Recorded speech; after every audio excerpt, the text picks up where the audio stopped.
going to crack straight on today, and I'm going to encourage you to use the chat function throughout my talk, because I think it's important that we get little bits of feedback. And I'm going to look today at what parental engagement actually is. It's become something of a buzz phrase, and lots of people seem to have slightly different definitions of what that means to them. What we're looking for in creating a positive parent culture, and then ultimately what lots of us probably recognise as coaches or people who work in education, is actually the importance of that quality communication and actually having a strategy that is going to work and is going to be effective. Now, straight away, I want you to start, and hopefully you'll join in on the chat function for me. What does parental engagement mean to you? If I said to you today as a coach, or if you're in charge of a sporting organisation, what does parental engagement mean to you? Can you type some key words into the chat function for me? And then I'll share with you our definition, which is currently on about take 185. As we sort of continue to work in this space. So please use the chat function. I can see responses when they come through. So what does parental engagement mean to you? Okay, so I want some transparency, support, listening, advising. We've got support. Parents contributing to the development and learning, absolutely. We want trust between both parties. Yeah, holistic development. Aaron, you'll be pleased to know that's in the take 185 definition. Communication, keyword. Yeah, well, parent, absolutely. The taxi service. I think Richard and I'll both vouch for that. I seem to do nothing else but drive around at the moment across North Yorkshire. Parents certainly add to the fun and keep our children going. So again, look, we've got lots and lots of key words there. Most people sort of have the right idea. The reason I say it is that in the US Soccer Convention a couple of years ago, they asked 22 people on the way in what parental engagement meant to them. And I think about 16 or 17 of them actually came up with very different definitions. So it is quite interesting to see what it means to people. But this is where we are as things stand today. And there's a number of key words for me here. A positive role. I think we all recognise that in certainly this work of working with parents, that we need to be a lot more positive in the role that they play, and move away from these campaigns that we're very much telling them what to do, how to behave, and perhaps making things uncomfortable for them. That a parent can play as a partner. Keyword there again, not this idea that coaches work in one space and parents are in a totally different space. So it's as a partner to the organisation and coach in the holistic and athletic development of their child. Now, again, we're not just as coaches looking to develop, you know, the athletic ability of the young people we work with. We need to have our programs and our sessions that have a much more wider impact, I guess, in their holistic development of their child, leading to a lifetime participation in sport or physical activity.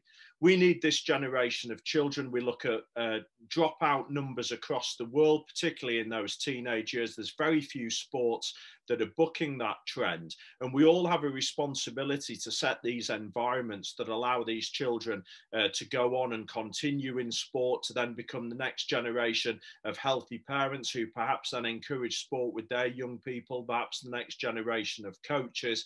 And I think this is something that we all probably would look to strive for.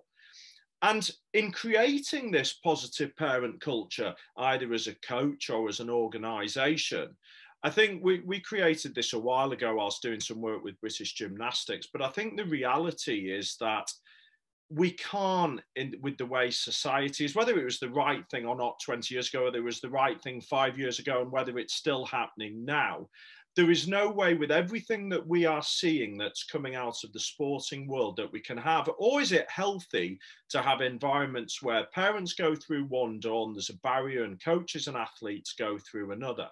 Now, the other side of that having been a coach of, 25 years myself, I'm not going to lie and say that I haven't pretended to be on my phone when not wanting to talk to a parent about little Johnny for another hour, because I quite frankly haven't got another hour to have that dialogue yet again, because I understand from a coach perspective how challenging it can sometimes be with parents. And actually, we want the space to be able to do our coaching without feeling that they're hovering above us and that they're having too much of an impact on us being able to get on with what we really want to do.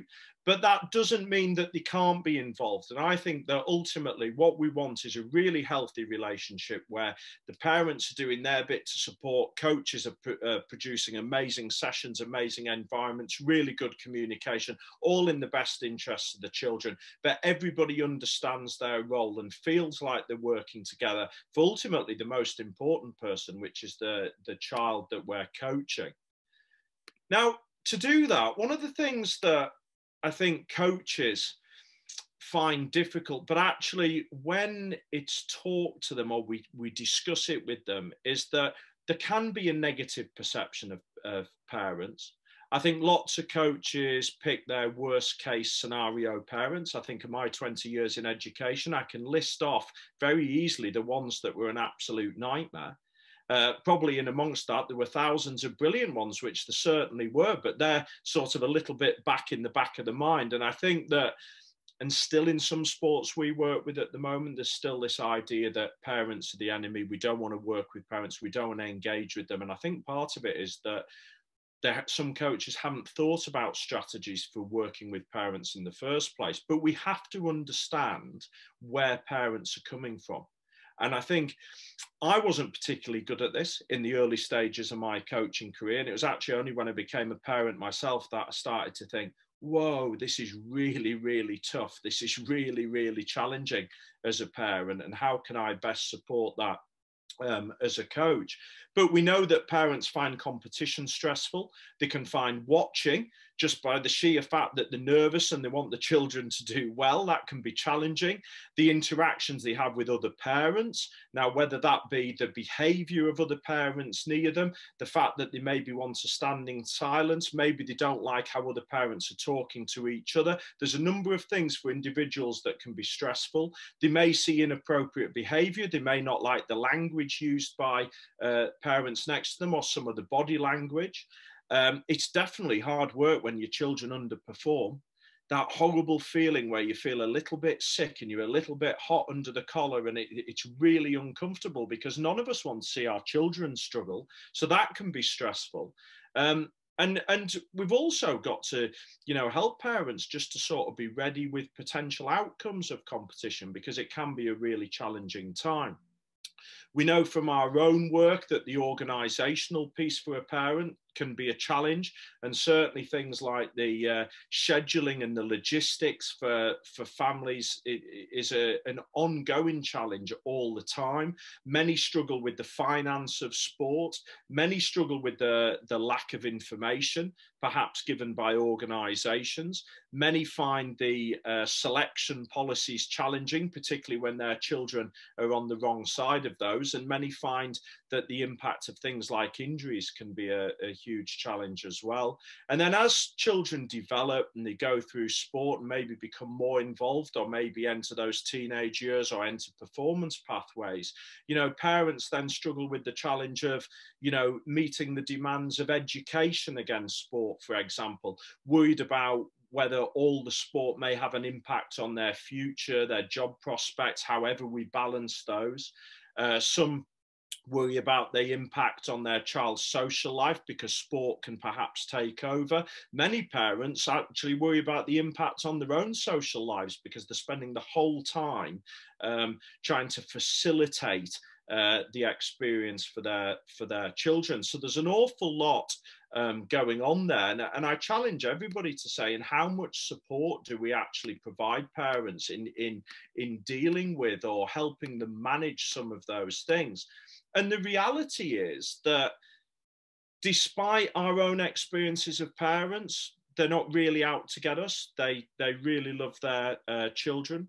Human emotion runs high. It always does when it comes to sport. It often does when it comes to our own children.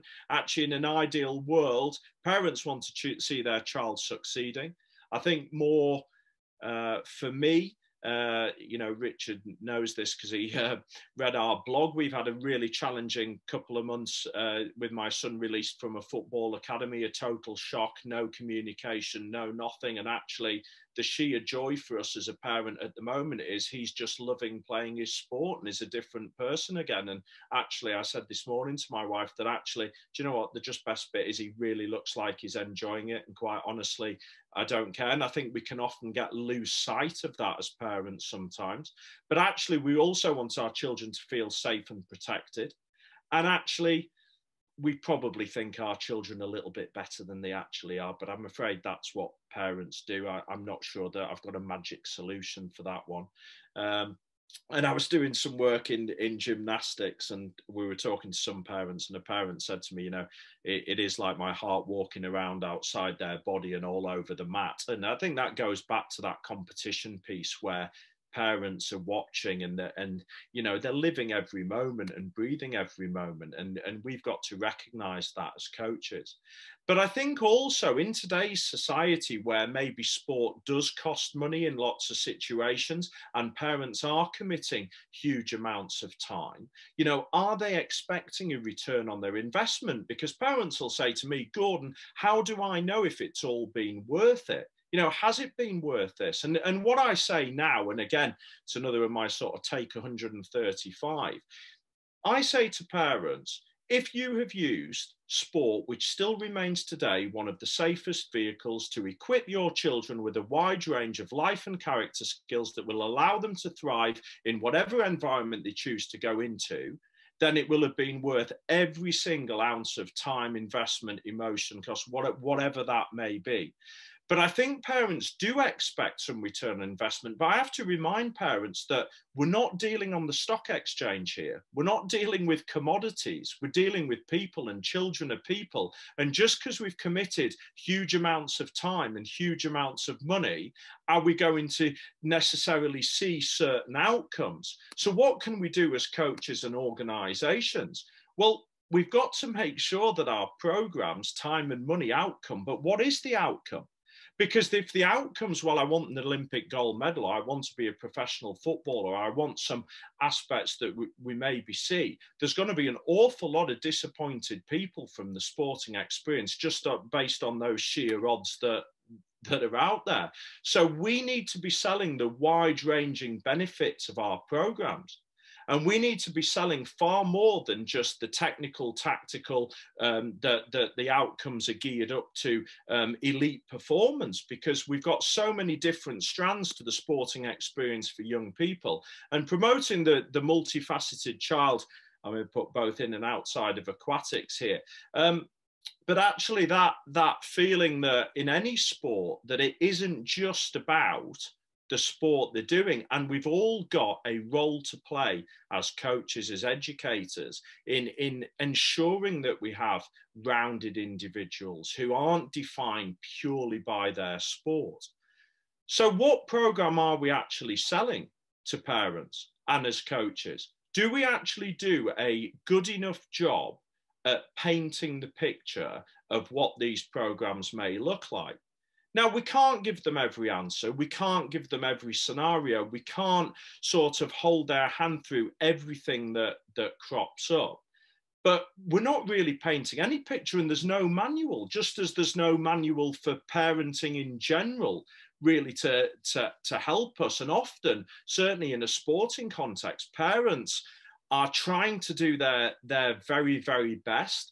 And many are basing their behaviours and attitudes perhaps on their own sporting experience, perhaps the experiences that they had with coaches, perhaps what their parents were like with them. And if we don't provide high quality information and support, it's going to be very difficult for them not to see sport as what it is on Sky Sports or on the TV, because that's what's in the media, that's what they perceive, and that's what's more in the face than anything else. But I think, you know, within any program, within any sport, we've got to be very clear about the program that we're selling. Are we all about participation? Are we doing something around performance? Are we looking to strive for excellence? But actually, we can have all three. But I think they do need to be separated. And I think that if we can separate them and we can maybe paint those pictures for parents for what each of those strands may look like, then actually that gives us a better chance for parents to make informed decisions, to actually be prepared for the next stages and what may come of it. And in doing that, you know, is our information transparent and clear enough? And within that, when we talked earlier about the holistic development of people, you know, are our programs underpinned by this character development? And are we doing more than just focusing on the technical and tactical side of sport? But undoubtedly, this all hinges on proactive communication. And undoubtedly, it's one of the most important skills. If we can provide information to parents, and plenty of it, the more reassured they are. Doesn't mean they're going to read everything that you provide, but it does mean that parents perhaps recognize that you have things in control and they feel in the loop. And if they want to be involved, then they have that information available to them. Likewise, I think as coaches, I think opening up communication lines on our terms can help parents feel part of the process. And I think within any given program, we need to be providing those opportunities to talk face to face, opportunities to email at certain times in a week, for example. And I think that we have to make an effort to build some connection with these parents with some form of face-to-face communication. And I think back to my experience in education, I don't think there can be anything worse than a parent receiving some information from either a coach or a teacher who's never spoken to them, particularly if then that first bit of information is something negative.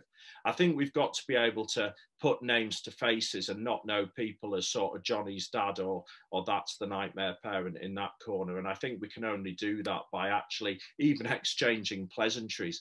And it was amazing in a parent workshop that we did recently, I guess recently is I've lost a bit of track of time with COVID.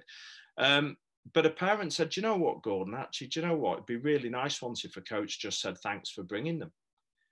And that was really alarming. And then I thought, oh my goodness, I'm not sure how many times I thank people either for actually that role. And I think that sort of pleasantries and connections is really, really important.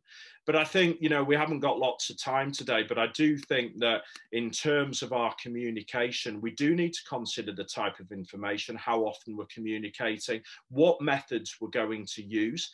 I do strongly believe that if we're delivering bad or negative news to young people and parents, or there's something negative coming from it, we should be looking to do it on a face-to-face basis, if that's at all possible. And obviously lots of you will use things like WhatsApp and Spond for organization and logistics. You may look to use Twitter and Facebook. We know lots of parents are using social media to engage with information, you know, a chance to maybe back up or underpin some of your philosophies in the work that you do. But, you know, when I was thinking about parents need support and the type of information that they might know, and I sort of trawled through all our webinars and all our website, I was thinking, right, what have we written about? What have we talked about?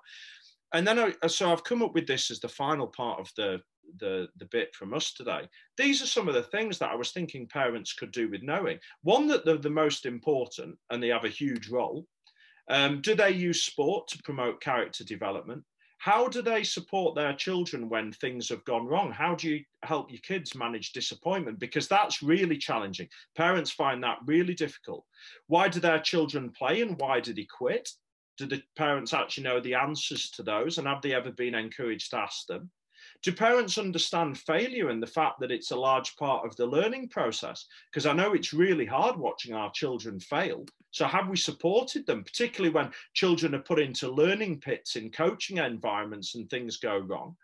Do parents know the importance of having a lovely home environment that's away from sport? Children are under so much pressure today from social media and the pressure out in the world that actually home needs to be a really safe place. Do parents understand that there's going to be plenty of ups and downs, and how do we help support them with that? What do they do if the children are lacking in confidence? What do we do as a parent to help build confidence in our young people? Do our parents understand potential? Do they understand the dangers of making comparisons, particularly at an early age? Do they understand the why of positive sideline behaviour? Not being told the rules and what they should do, but why it may be better to support in a certain way. Do we encourage multi-sport participation rather than just being focused on one, and get parents to understand that just because you spend so much time doing one sport that there's no guarantees? Do they understand how to navigate the car journey home, which can be a real point of conflict? Do they know what great questions look like when speaking to their children? Do they know how to handle it? Because lots of parents say, God, I never know quite what to say, particularly if they haven't got any experience in a particular sport or a particular sporting environment. Parents have to manage parental peer pressure, listening to other people on the side. How do we help support them with that? And before you know it, there, you've seen that. And I've just taken a snapshot of certain areas, and there'll be hundreds and hundreds of things more out there. And yet we often don't provide anything beyond the logistics and a few hellos and thank yous. I hope you've enjoyed our little snapshot of some of the work we do today. Please check out the Working with Parents in Sport website. We run workshops and webinars, huge website platform, loads of content on there for parents, for high-performing athletes, for coaches, lots of videos and podcasts, there's online courses on there. These are our 3 books. Please check them out. Great sports parenting, parents of really young children setting out on their sporting journey. The other 2 are for coaches. Engage is one of our webinars that we deliver all around the world for coaches as part of coach education on how we build those positive relationships with parents. And then our Amazon bestseller, 2 Hats, which is for those parents who volunteer and take on the roles of coaching their own children, which is I guess a unique environment in itself. And we were very fortunate that we had huge support. You'll see there Harry Redknapp wrote the foreword, and we had so many contributions from leading figures across the sporting world. It would be great to stay connected with you all. I've really enjoyed meeting you today. I hope you enjoy the rest of the webinar. There's our website, there's our social media, and that's it from us. So thank you very much.